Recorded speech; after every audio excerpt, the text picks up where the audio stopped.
Olá, me chamo Débora Gomes de Jesus e junto com as minhas colegas Carla Kelly Sabino do Carmo Aguiar Oi, e Tainá Santiago Soares, Olá. fomos orientadas pela professora Priscila Souza Oliveira na concepção do artigo com o título Educação Sexual no Ensino Fundamental 1, Ações Preventivas ao Abuso Infantil. Somos alunas do curso de Pedagogia na turma de 2018 da Universidade Virtual do Estado de São Paulo. Na introdução do nosso artigo, apresentamos o problema, que tem como questão norteadora como as aulas de educação sexual podem ajudar na prevenção e detecção de abuso. A infância é um período cheio de interação com o meio e de descobertas, e a curiosidade é marcante nessa fase, principalmente em relação ao próprio corpo, sendo parte natural do processo de crescimento. Mas muitas vezes o conhecimento sobre sexualidade é reprimido e situações que poderiam ser usadas como momentos de direcionamento transformam-se em vergonha e exposição. Para os professores, é necessário aprofundamento na temática da educação sexual, para que eles possam desenvolver também ações preventivas, bem como identificar situações de vulnerabilidade nas escolas. É urgente a desmistificação da temática da educação sexual e a proposição de uma postura pedagógica que trate a educação sexual com um olhar científico, visando o conhecimento do corpo, a manutenção da saúde e a proteção das crianças. Segundo os parâmetros curriculares nacionais, a orientação sexual oferecida pela escola deveria abordar todas as repercussões do assunto que os alunos poderiam ter entrado em contato pela mídia, pela família ou pela sociedade, e preencher as lacunas desses assuntos, possibilitando a criança de formar a sua opinião e a escola propiciar informações possibilita ao aluno também desenvolver atitudes coerentes com os valores que ele próprio elegeu como seu.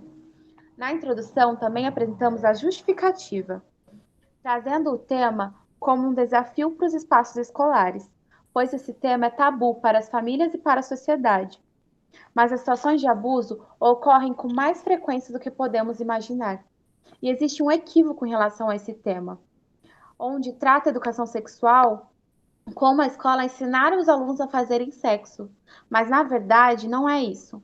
O desconhecimento sobre o próprio corpo, os cuidados de higiene e de saúde, assim como os limites de convivência, onde ou podem ou não tocar no seu corpo com respeito, trazem as crianças para uma situação de risco.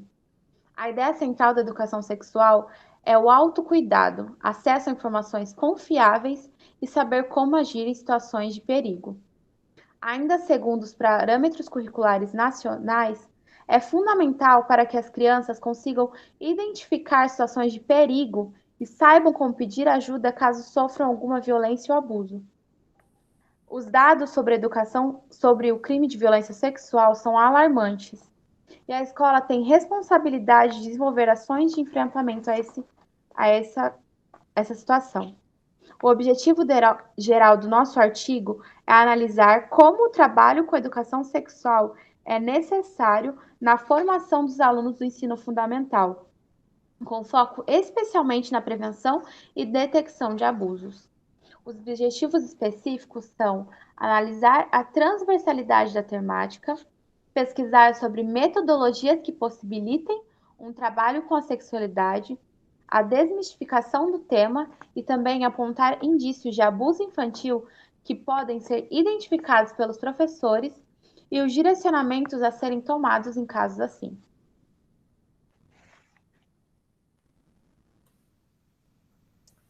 na metodologia, vamos falar um pouquinho sobre a coleta de dados, a pesquisa qualitativa, pesquisa bibliográfica. Para a metodologia do nosso artigo, utilizamos métodos científicos para responder nossa questão norteadora.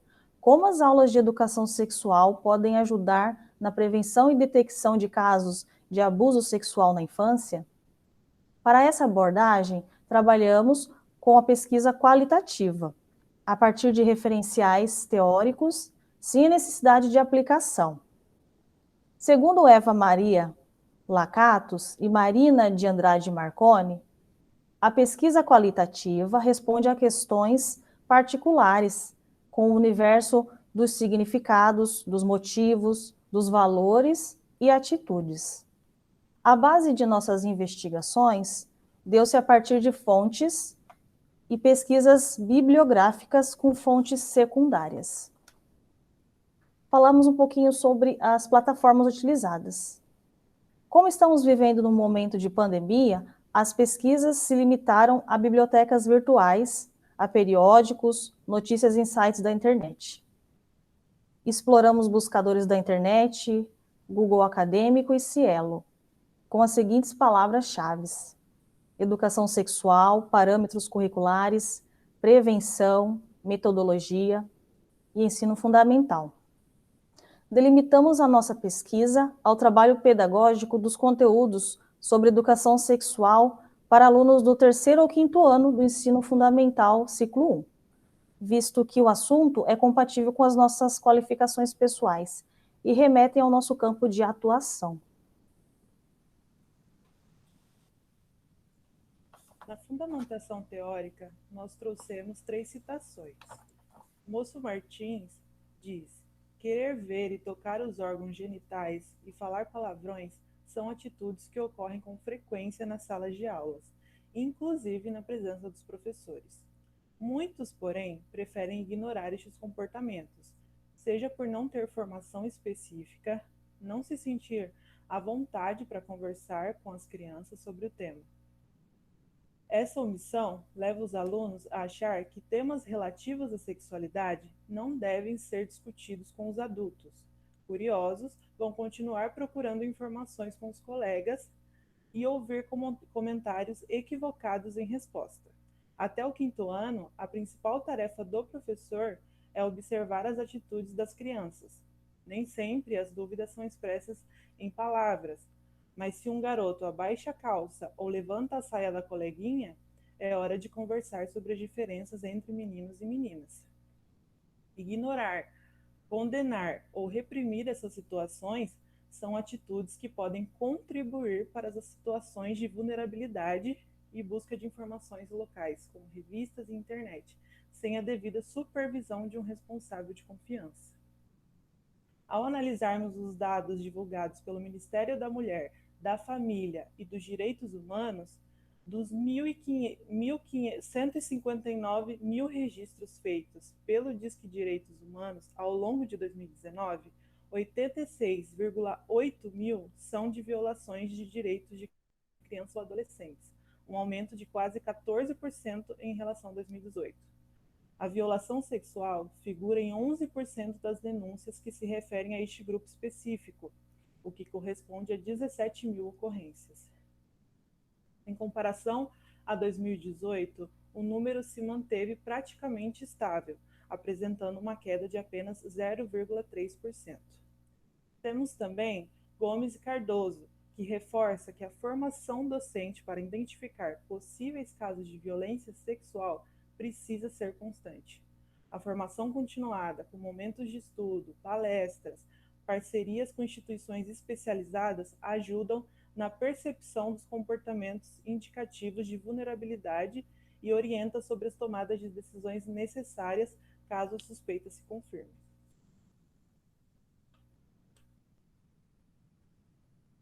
A discussão sobre educação sexual no cenário educacional brasileiro, nós temos a dualidade de opiniões. O tema educação sexual, ele divide muitas opiniões, principalmente quando se fala de abordá-los nas escolas. Há setores da sociedade brasileira que defendem que o assunto só deva ser tratado em casa por pais e mães. Outra parte da população é a favor da educação sexual nas escolas.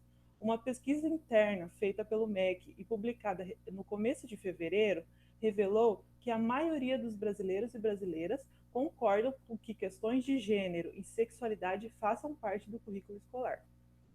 Para se ter noção, no Brasil, as primeiras discussões sobre a inclusão do tema da escola surgiram na década de 1920, mas só nas décadas de 1950 1960, algumas experiências começaram a se desenhar em colégios com propostas pedagógicas diferenciadas.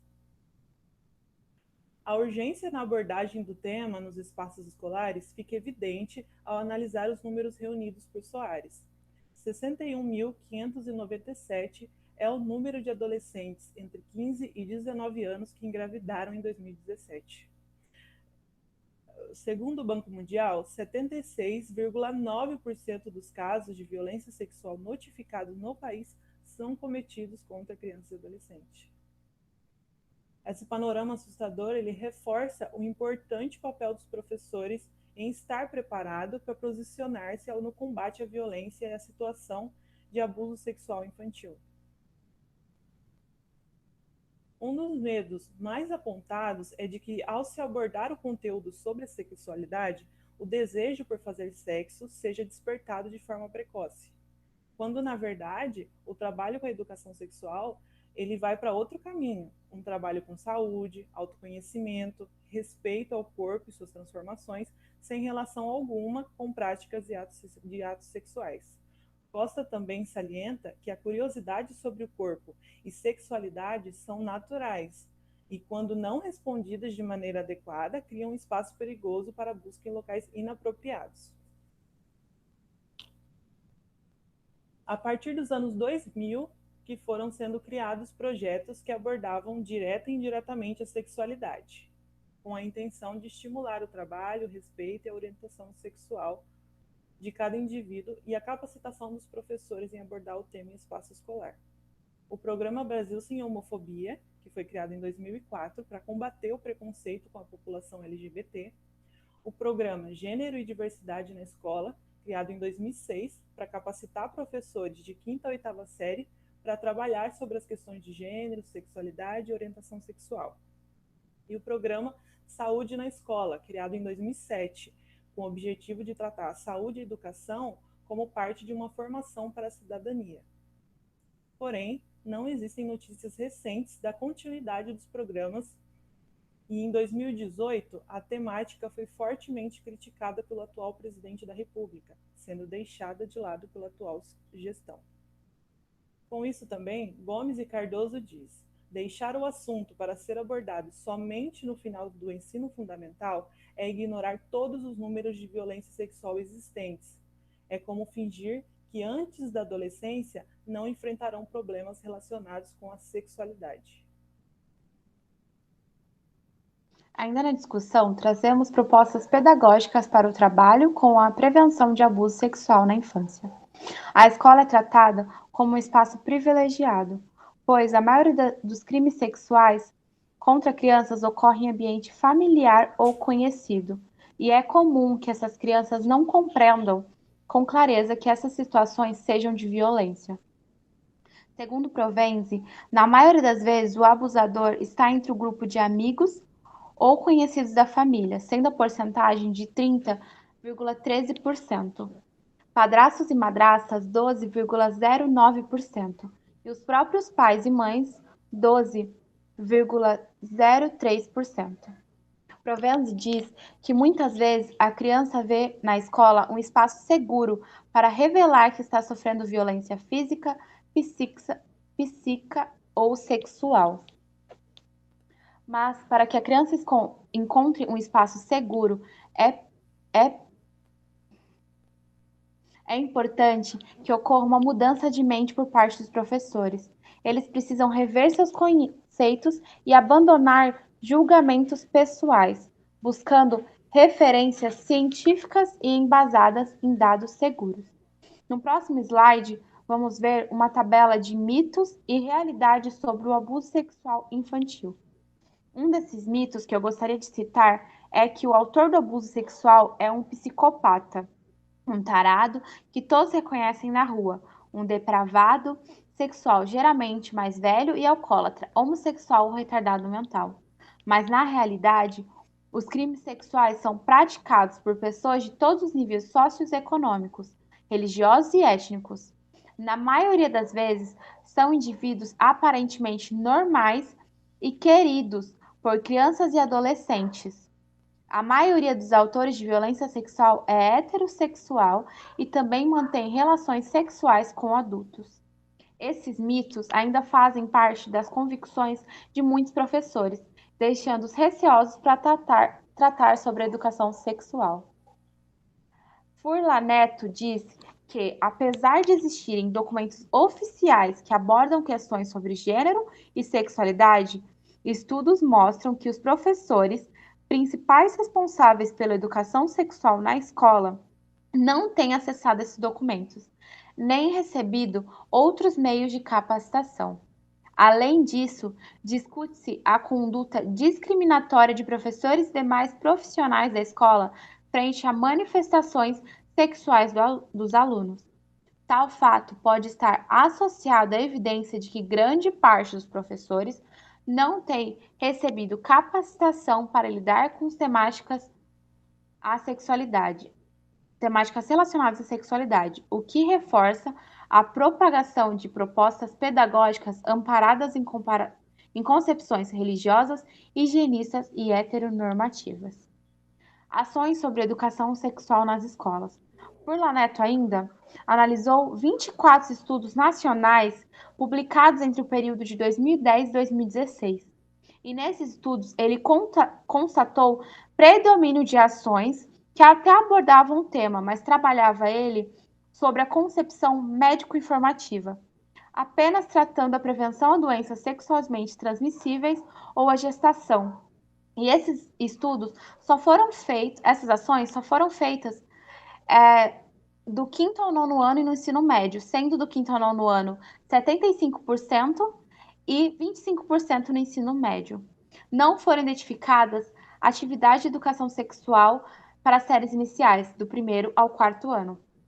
Por sua vez, Maia Spazzani constituiu um estudo qualitativo descritivo, com participação de 16 professoras do ensino infantil, mas também foi constatado que a sexualidade, quando tratada, priorizava informações sobre higiene corporal e diferença entre os sexos. Apenas uma das entrevistadas relatou ter tido trabalhado a prevenção da violência sexual. E com isso, a autora concluiu que isso pode ser analisado pelo fato de que assuntos como sexualidade e violência sexual não são comumente abordados na formação inicial ou em cursos de formação continuada, fazendo com que a atuação dos professores em torno desses temas seja por meio do bom senso e de seus valores pessoais, e não a partir de um conhecimento sistematizado no qual se pode pensar a prevenção por meio da educação para a sexualidade.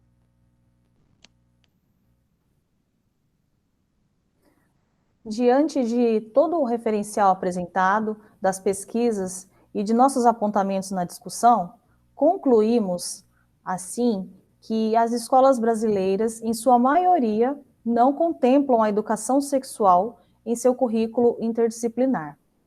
As ações encontradas ocorrem de forma isolada ou sob a visão biológica. A educação sexual deve ser um trabalho contínuo. Para isso, faz-se necessário a capacitação e o suporte pedagógico do corpo docente.